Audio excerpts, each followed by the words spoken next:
de mayo del 2010 y estamos en una edición más de lo que es Señal de Alerta a través de las ondas de Radio Moderna y los 930 de la amplitud modulada del dial. En la mesa de conducción los saluda como siempre su amiga de todos ustedes, Flor Rodríguez Latorre y Herbert Mujica Rojas. Cuando ya son 4 de la tarde con 2 minutos la hora en todo el país, aquí comienza Señal de Alerta. Son los principales titulares de los medios de comunicación el día de hoy. Presidente García dice que no coactó al partido aprista ni a sus dirigentes en torno al tema de la corrupción.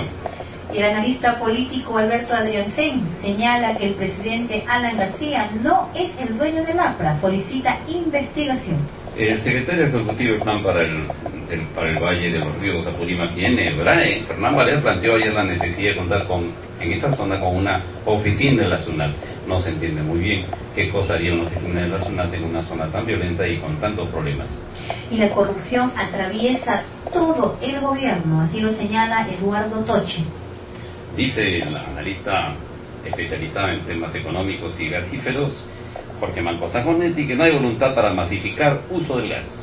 ¿Qué es lo que viene pasando con la deuda externa? Hay un carrusel financiero, así lo señala Guillermo Runciman.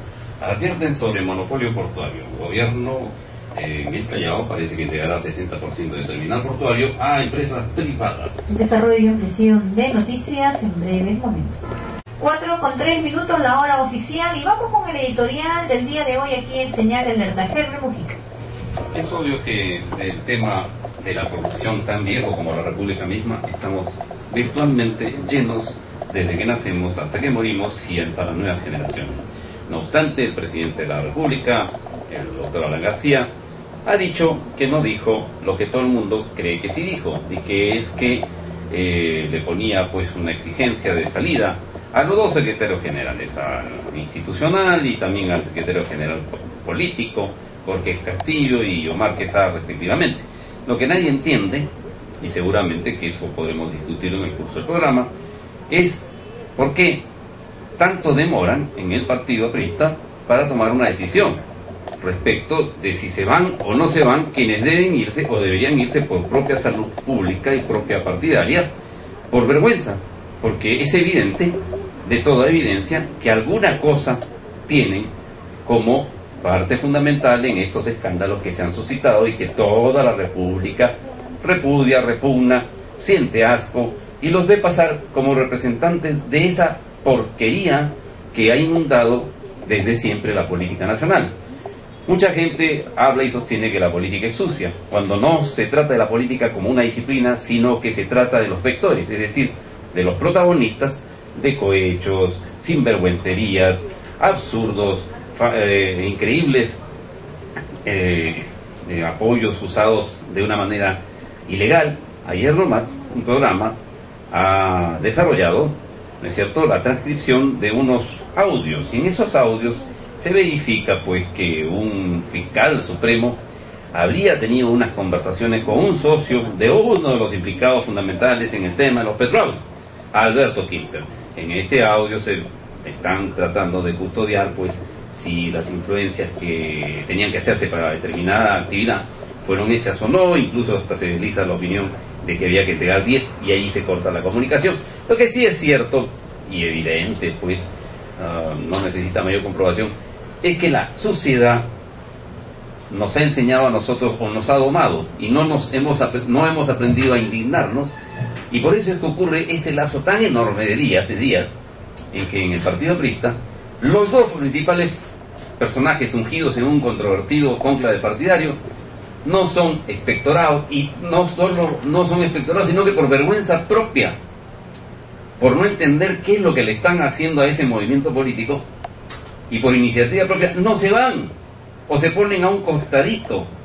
¿Qué tendría que ver, digo yo, el partido como escudo de actividades personales y particulares que evidentemente no eran para ser más pobres? Realmente este tipo de cosas son las que provocan que la ciudadanía tenga un asco.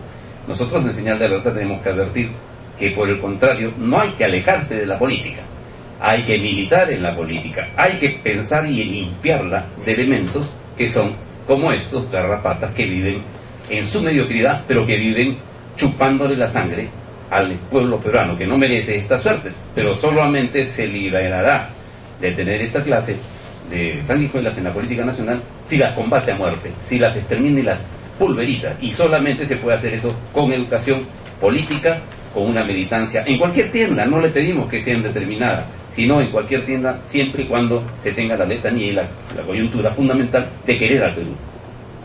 Bien, 4:07 es la hora y está usted en la compañía de Señal de Alerta.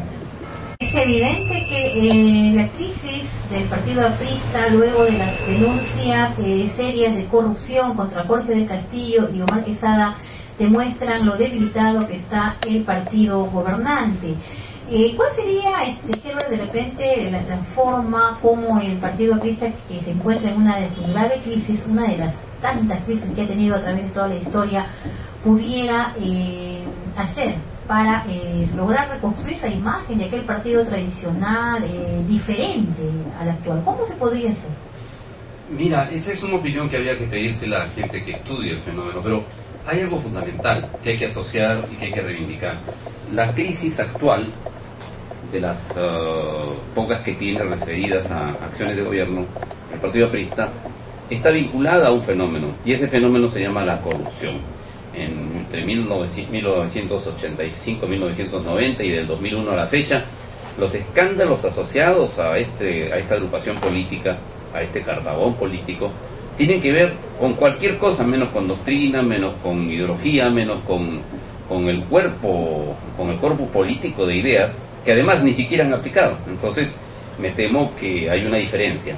Lo que sí es trágico es que esto se vea empañado por la dureza en aceptar las circunstancias que significan tener un poco de esencia propia. Cualquier persona en cualquier parte del mundo, con el 10% de las acusaciones de las que son sospechosos, se habría alejado para dar paso a una investigación serena, firme, clara, tranquila, autónoma, capaz de desentrañar las monstruosidades que se han incurrido. Entonces, no es ese el caso. No se ha hecho lo pertinente para poder llevar a cabo esta limpieza. Entonces, hay ahí un problema muy serio, Florecita. Yo creo que hay una característica particular de una asociación con la corrupción en estos dos periodos del APRA. Antes las crisis eran las que habían, pero eran crisis políticas, eran crisis de dirección política, eran crisis en las que se cuestionaba a esta organización política, pero no tenían nada que ver ni con la corrupción, ni con manejos presuntamente sospechosos de suciedad. Claro, y haciendo un poco de historia, el APRA sufrió una crisis muy grave en el año 1939. Ahí surge la primera división. Esta fue encabezada por el comandante de la Marina, Alfonso Vázquez Lapeyrie, miembro del APRA, quien se inclinaba por el apoyo electoral a Manuel Prado. Estamos un poco viendo las crisis que ha tenido el partido gobernante. En años más recientes hubo una gran pugna entre Armando Villanueva y Andrés Tauce, que terminó en división, pero como tú mismo has señalado, fueron discrepancias de corte ideológico y no temas, digamos, de corrupción o temas personales. Lo que sí está viéndose y está definitivamente ya en claro es que hay una alianza, no solamente ideológica, sino una alianza, podemos señalar, hasta financiera, del presidente de la República con el señor Jorge del Castillo. Jorge del Castillo sabe más de la cuenta. Yo creo que entre ellos se saben qué cosa pasa. Sabe más de lo que Pero dice. acá hay una cosa que es distinta. Se equivoca el señor que ha dicho eso, porque Alfonso Vázquez Lapeyrie fue un exmarino que llevó a cabo una